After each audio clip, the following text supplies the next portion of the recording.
What's up, YouTube? Welcome to another video. Like I promised a while back in my last CompTIA video, here is where I show you all some of the different ports in action. So keep in mind, it's not gonna be all the ports because there's some things that I really can't do in my home environment right now, but I will try and show most of the ports here. So anyways, I don't want to waste too much time. So let's get started with the video. The first two ports here is port 20 and 21. So what I'm going to do, let me go ahead and open WinSCP. I think in the last video I mentioned WinSCP, but WinSCP is a program where you can transfer files between devices. So let me go ahead and open this program here and I'll maximize it. So here is pretty much the screen. So don't worry too much about the program. All you have to know is that it enables file transfers between devices. So let me go ahead and click new session here. And all this is gonna do is let me log in. So here's the protocol that I was talking about. So the protocol that is defaulted is SFTP. So I did not talk about SFTP, but SFTP is Secure File Transfer Protocol. You could take a note of that. Secure File Transfer Protocol actually uses port 22, which is, as you remember, SSH. So don't worry about that too much. Don't get confused about that. You know, that's not important for the CompTIA exam. So I'm going to go ahead and go to FTP so I don't confuse anybody here. So as soon as I choose FTP, the port number changed to 21. So let me go ahead and we're going to start in, we started a new session here. So let me go ahead and type in the host name. So what I'm going to do is I'm going to type in the IP address of my switch. So I have a switch here at home that I can log into. It's set up, you know, it's set up just enough for me to connect to it and go to the internet and stuff. But let's go ahead and log in, and pretty much it's just gonna let me transfer files between the two. All right, so I'm gonna log into the root account here. Just take note, FTP and the port number here. So I'm gonna log in. It'll connect to the switch. All right, let's see if that worked. So let me go ahead and click log in. Okay, so that took a little bit of configuration there. So what I will do here is upload the file to the remote directory. Just click yes. And as you can see, it now says that it's in the other directory. So let me go ahead and go back on my switch. So here's my switch here.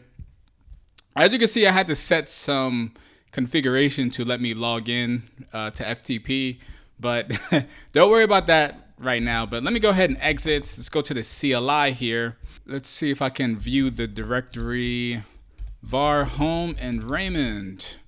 So as you can see here, there is important file. All right, I accidentally closed it, but let's go ahead. Actually, let's make sure that it's still in there. So it was file var home, I think Raymond. Let's see if, yeah, so important file is still in there. Let's go ahead and view important file. So let's go ahead and see on the desktop what is in important file. And as you can see, important file just says very important with the smiley face. So let's go back to the CLI. Don't worry about these commands. The only thing I'm gonna do is show exactly what's in this file. So we're gonna do a file show. We're gonna go back to the directory, and then we're gonna do important file.txt. So if we show this file, we should see very important with the smiley face. So if we hit enter, we see very important with the smiley face. So there is FTP in action. As you can see, I literally transferred a file remotely in a way. I connected via IP address, but I transferred the file from my desktop computer to my switch. All right, so now that you've seen that, we're gonna go ahead and exit. I was already logged in with SSH, but I closed it out. But I'm just gonna do it again. So I did open PuTTY. Let me do that again slower.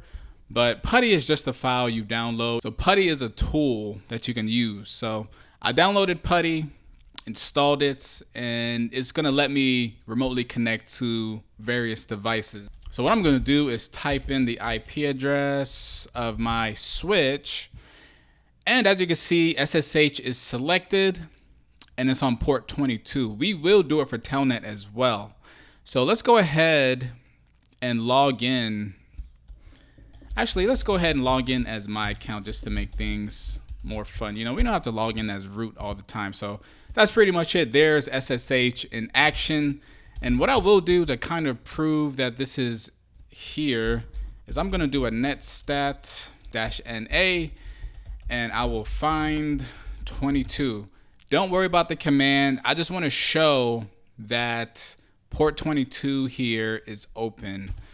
Let me do a quick IP config so we can just verify my IP address. So here's my IP address, 192.168.1.32.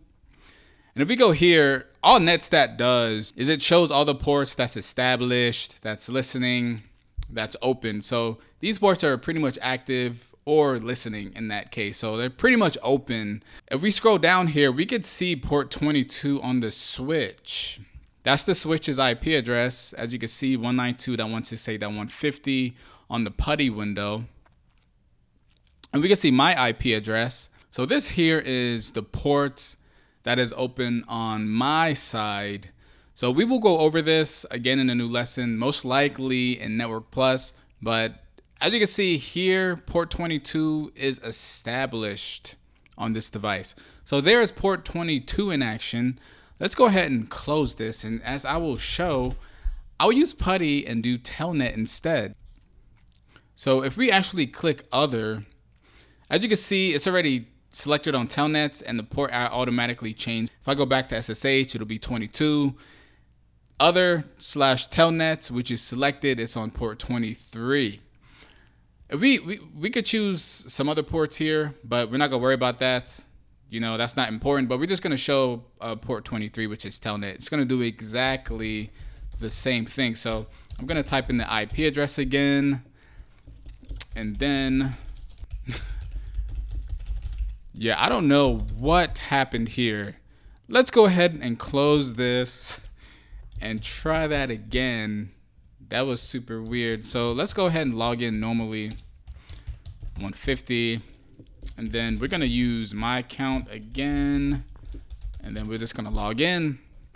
As you can see, Telnet does the exact same thing. It's just using a different port. It's using a non-secure port, which is not a good idea for production environments. Like I said, 22 SSH is the preferred method, but we're just testing things out here. This is my own home network, so it's okay.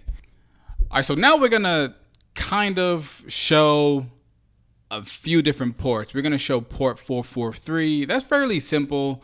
You know, there's really no reason to show it. You know, just go to a website, it's using port 443 or port 80, whatever. But what I will show is, because I can't show like DNS ports in action, stuff like that, you know, SNMP, but I do have a firewall here that will show those connections being established.